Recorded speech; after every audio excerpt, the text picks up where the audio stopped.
নমস্কার বন্ধুরা, কুকিং প্যালেটে তোমাদের স্বাগত।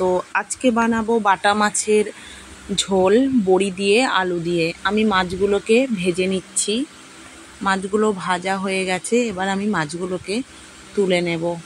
আর ওদিকে আমি বড়িগুলোকে ভেজে নিয়েছি আগে, আর কালো জিরে ফোড়ন দিয়ে আলুগুলোকে একটু নুন হলুদ দিয়ে ভেজে নিয়েছি।